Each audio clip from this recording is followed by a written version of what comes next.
Здравствуйте, друзья! Приветствую вас у себя на кухне. Я Индира, вы на канале Ароматы Италии. Сегодня будем готовить очень вкусный песочный пирог с яблоками.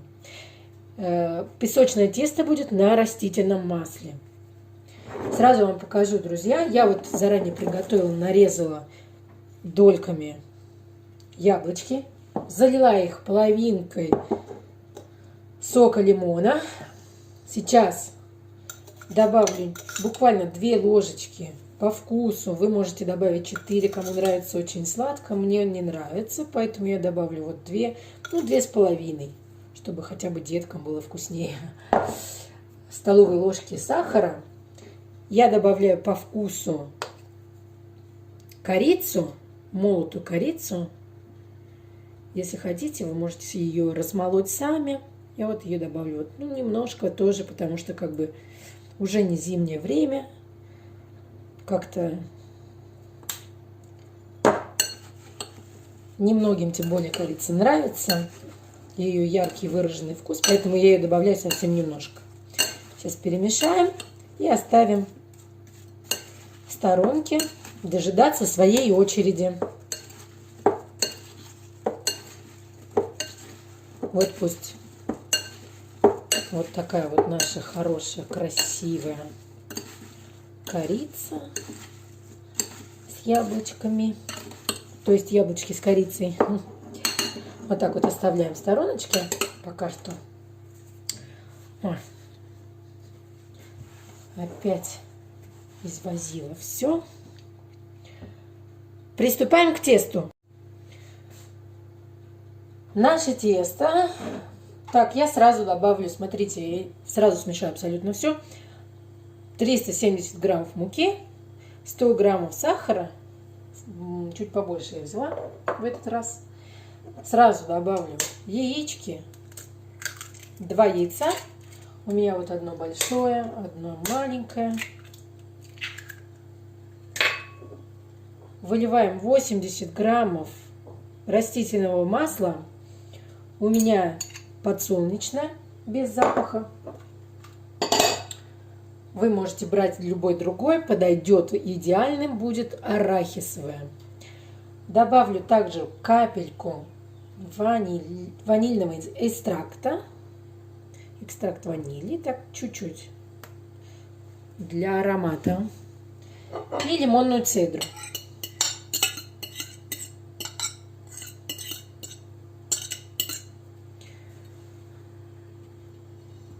Для любителей часть муки, буквально 50 граммов, можно заменить на какао. Получится шоколадное тесто песочное. Очень тоже вкусное. Я вот сразу вот так вот все перемешаю. Если взяли яйца большие, например, и смотрите, у меня тесто немножечко получилось вот такое жидковатое, мне кажется. Оно должно быть более компактное. Все это зависит от муки, поэтому я сейчас буду добавлять немножечко муки, совсем немного, чтобы сбалансировать. Потому что от муки зависит практически все.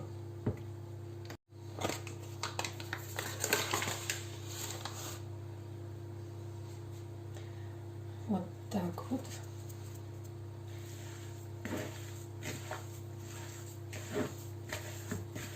Это тесто, друзья, хорошо тем, что его можно использовать сразу же, извините, сразу же после замеса. Оно не должно отдыхать в холодильнике, как тесто на масле. На сливочном масле, извиняюсь. Так вот. Добавлю еще чуток, чтобы я переложила.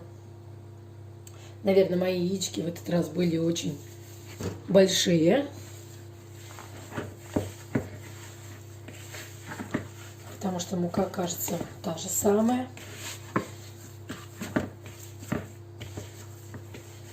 Вот такое вот тесто у нас получается. Пластичное. Кстати, цвет зависит от ваших яиц. У меня уже есть рецепт этого теста на канале. И оно у меня в прошлом видео получилось очень желтым, потому что я брала яйца, в которых был желток просто оранжевого цвета.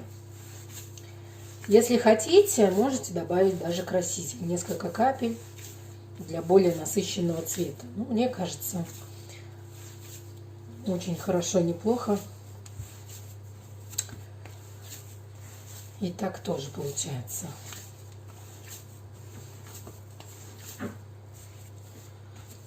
Долго месить не буду. Нам вот буквально все смешать. И вот такое вот у нас тесточко получилось. Посмотрите, вот оно вот такое. Неплохое. Даже, я сказала бы, хорошее тесто. Хорошая замена песочному тесту на сливочном масле.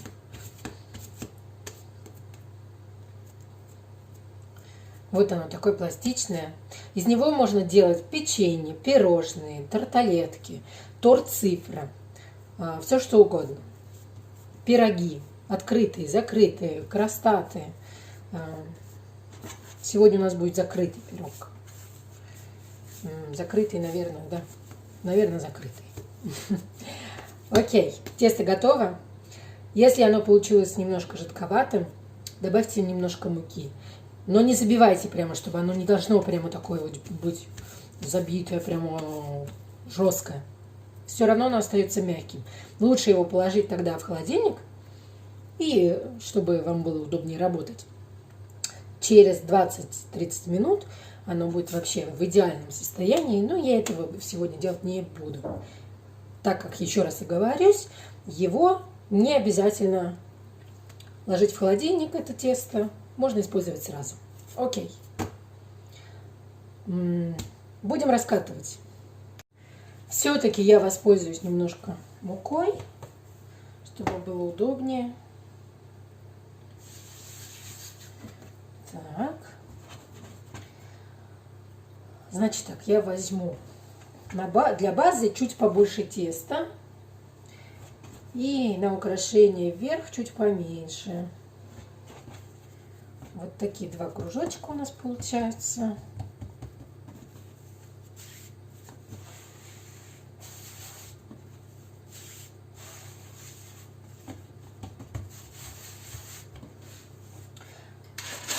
Беру сразу пергамент.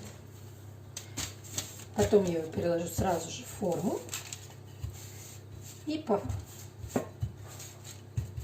форме нашего пергамента сейчас будем вот так вот раскатывать наше тесточко. Подсыплю все-таки еще муки, чтобы оно получше раскатывалось.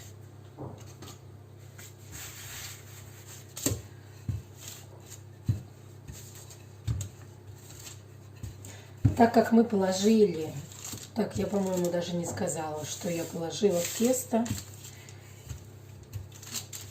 в муку просеяла сразу же половину пакетик разрыхлителя.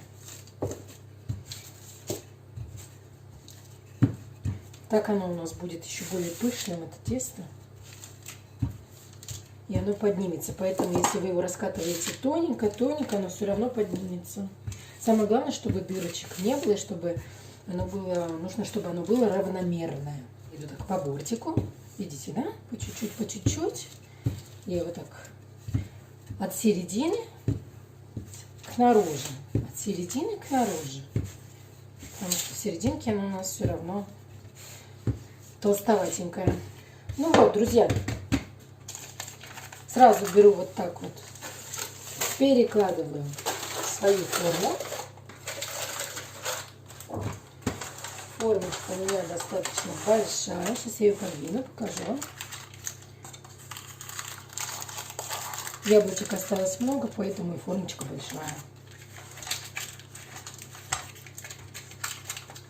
Так, тесточко я что-то раскатала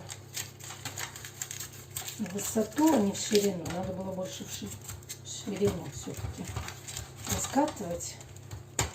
Ну, ничего страшного. Сейчас мы это все подкорректируем. Бортики очень высокие нам не нужны, поэтому можно вот так немножко сдвинуть тесто с бортиков. Пришлепнуть чуть-чуть, вот так. Распластать, скажем так. Вот.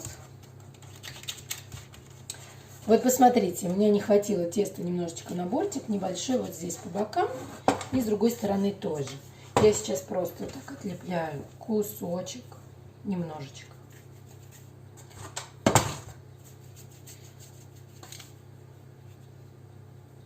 Сделаем такую небольшую колбаску и вот сюда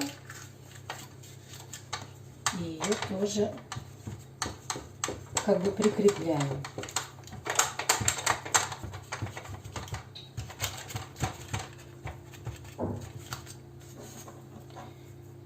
На второй бортик проделаем то же самое.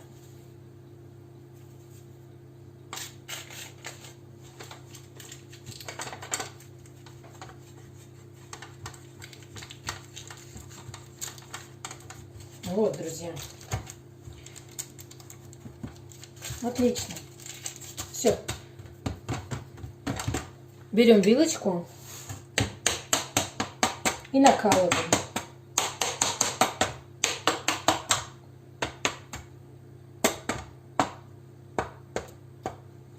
Так, накололи. Сейчас я беру крахмал, так как наши яблочки выделят сок. Этот крахмальчиком вот так посыпаем. Вот так, примерно около столовой ложки я взяла. Даже я его так вот немножечко размажу, как бы распластаю, распределю. Вот. Беру наши яблочки, выкладываю сразу же. И когда сок от яблок смешается с крахмалом, он превратится в такую более вязкую структуру. Так, вот смешаем. И, в общем, не будет течь. Так, распределяйте как хотите.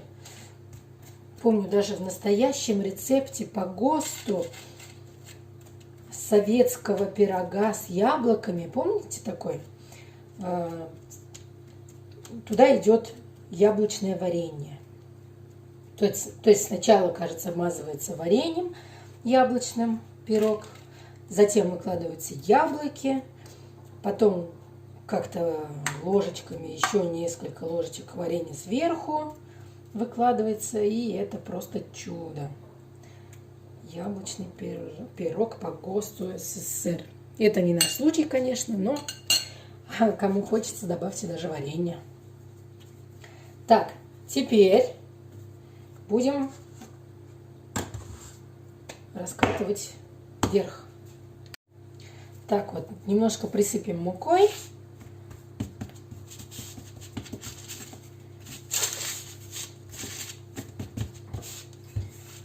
И раскатаем. Верхнюю часть я люблю делать вообще тоненькой. Намного тоньше, чем нижний слой, базу. Но это немножко будет посложнее сделать, потому что тесто не холодное. Ничего страшного. Сейчас у нас все получится.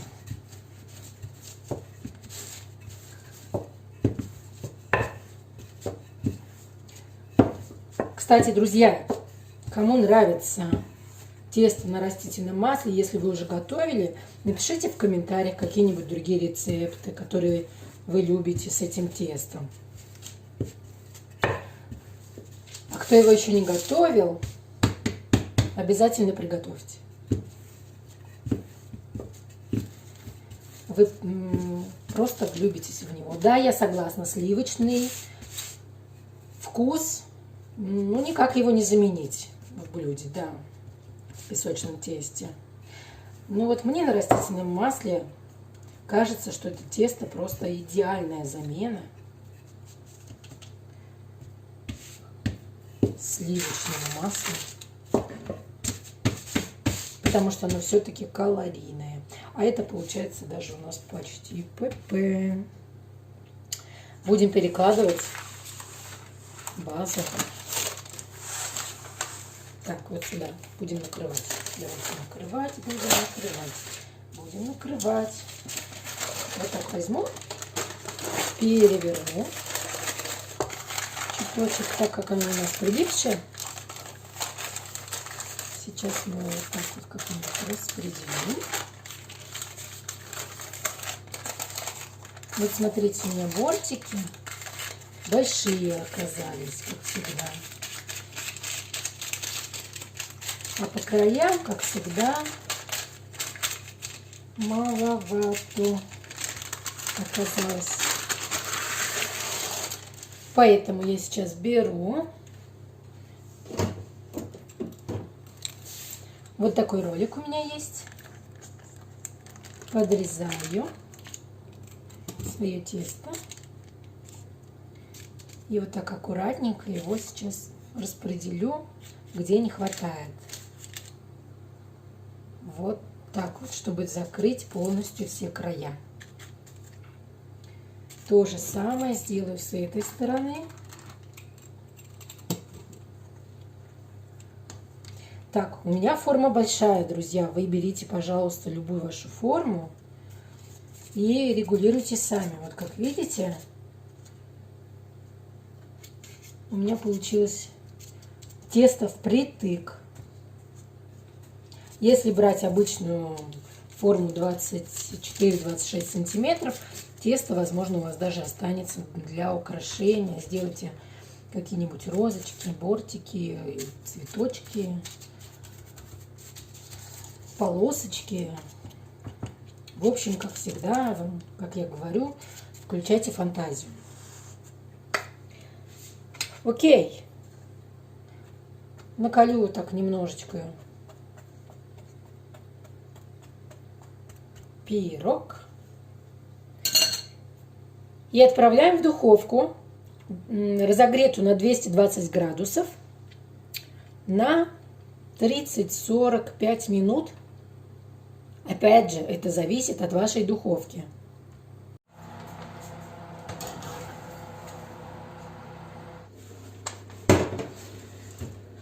Друзья, вот такой красивый пирог у нас получился. Сейчас он должен, конечно же, остыть, пока он еще горячий. У меня заняло 35 минут при температуре 220 градусов, но посередине я немножко убавила до 200 градусов, потому что у меня духовочка немножко горит. Друзья, я желаю всем благополучия, удачи, будьте здоровы, подписывайтесь, будем готовить еще много вкусных, полезных рецептов.